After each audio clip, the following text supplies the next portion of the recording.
Hi, this is Cindy from VintageToNew, and today I did a video tutorial on how to make burp cloths, and I used 3 different sewing techniques because everybody has different sewing skills, sewing levels, and different equipment. So you will find one that will suit your needs. So without further delay, let's get started right away and I'll show you how to make these. So let's get started. What I've done is I cut out an 8.5 inch wide strip of flannel that's 24 inches long. So if you have one of these fancy little rulers, it makes life real easy. But if you don't, you can do it by measuring and cutting with scissors.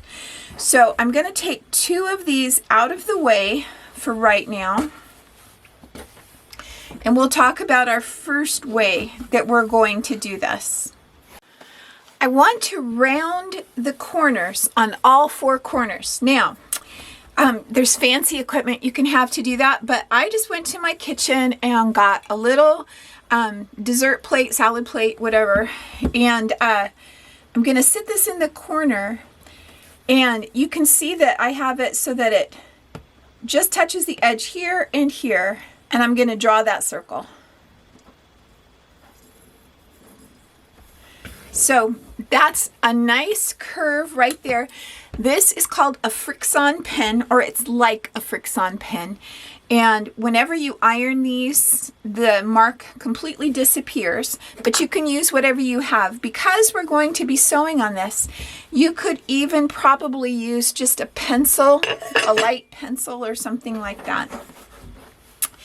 So now I'm going to take my scissors, and I have my 2 pieces together that I'm going to use, because you want your pieces to be exactly the same size. So there's that, and now I'm going to use that corner to do all my other corners. So I'm just going to fold it exactly in half this way and cut this corner, and now I'm going to take it, fold it in half this way, and cut this corner, these corners. So there is the start of this one. You could leave it exactly like this with just the edges rounded, and of course this is where you would flip it up over your shoulder.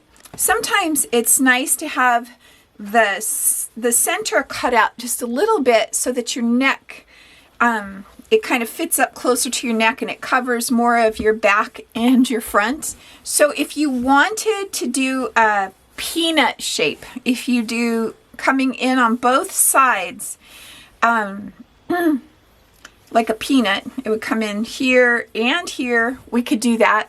Or you could leave one side long or one side straight and come and curve just one side. And the advantage to that is it leaves you more coverage, but it does make it so that one side would be a right side and one side would be a wrong side.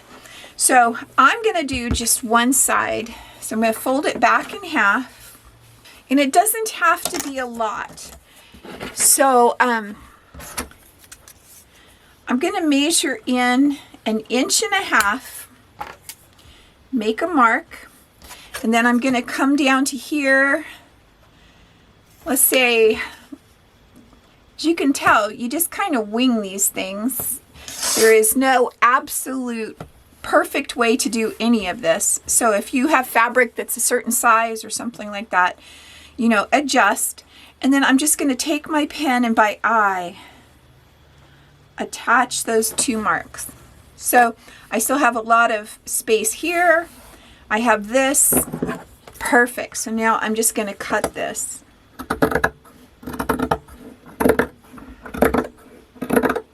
And right off the edge, so I have a nice little cut right there. And here's what I have. Isn't that great? So the first way I'm going to show you how to do this is putting right sides together and just sewing it with your sewing machine. So I kept it, I hope you saw that. I pulled one out and just laid it on top like that.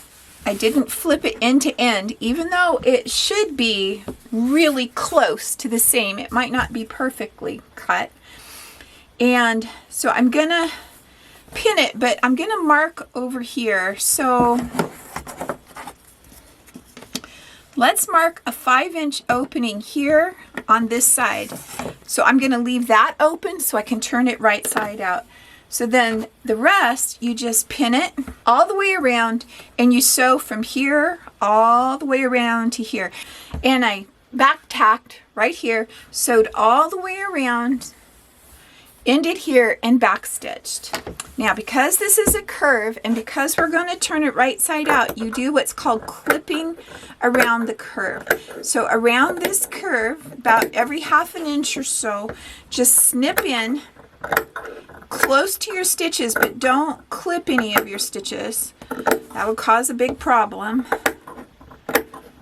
So there's that curve. I'll do the same on this curve, and I'll even clip this inside curve right here.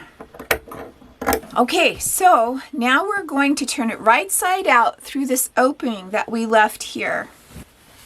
So turn it and then use your fingers and push out those seams, because you want them to be really nice and flat.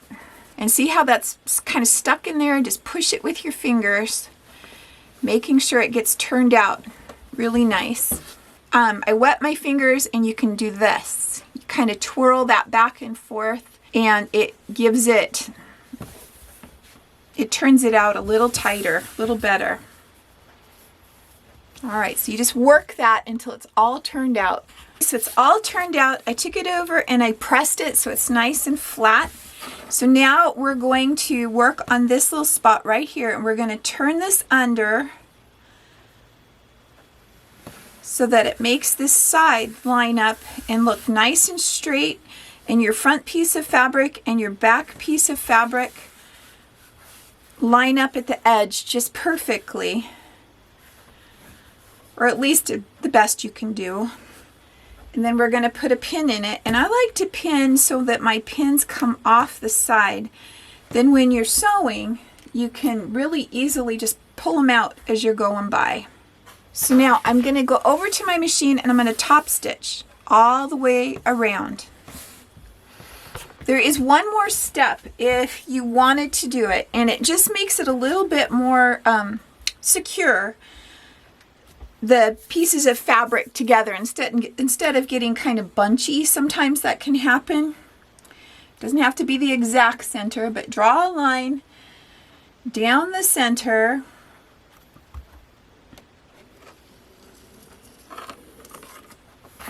like that, and now we're just going to sew straight across.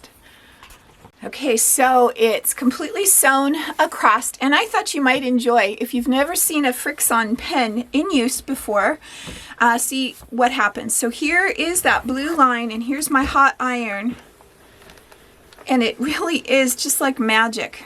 It's gone. So press this up, and this one is completely done. So let's go on to number 2.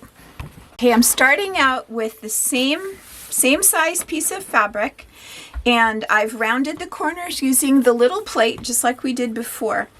So now this one is, if you just want to do something really quick, you want to make a bunch of them and you didn't want to be really fussy with it, what we're going to do is put wrong sides together, so the right sides are out, and we're going to sew a 3/8 inch seam all the way around like that, and then we're going to go back with our sewing machine and do a zigzag, a really small zigzag all around the edge.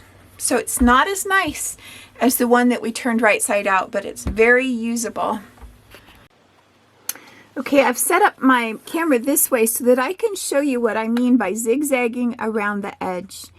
I have set my zigzag on my machine to be as wide a stitch of a zigzag as this one can do. And I am going to go, and I've set it for like a medium length in the stitch. And I'm just going to start going on and off the edge.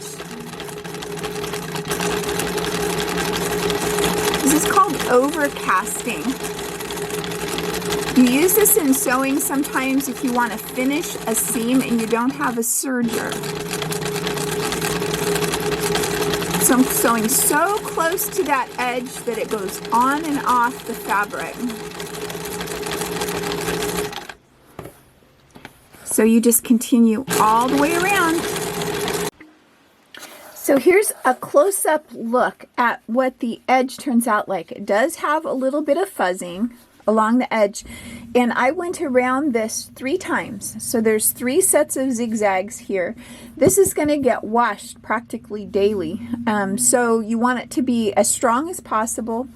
And like I said, you will get a little bit of fraying at the edge with this technique, but it will be very suitable. And then I did the center line and stitch the center. So now I'm going to iron this and get rid of that line just like the other. Okay, and my third and final way is with a serger, and this is a super easy way to do it. I've rounded the corners, and I did cut a shoulder scoop on this one. So just like you would expect, I'm starting on the straight side of this, and you just go around.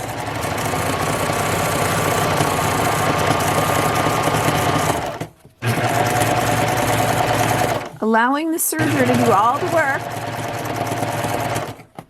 until you get back to the beginning.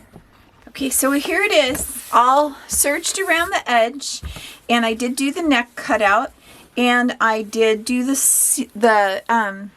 I did stitch down the center like all the others. So you can see that this is the quickest way to make one. If you're going to spend time and do the one where you sew it and turn it right side out and top stitch it and all that, you're probably making those for a gift. If you have a machine that can embroidery, you could put the child's name on it, or a cute little applique or something like that, and you could coordinate these with the magic binding baby blanket that I have a video on that I'll link below.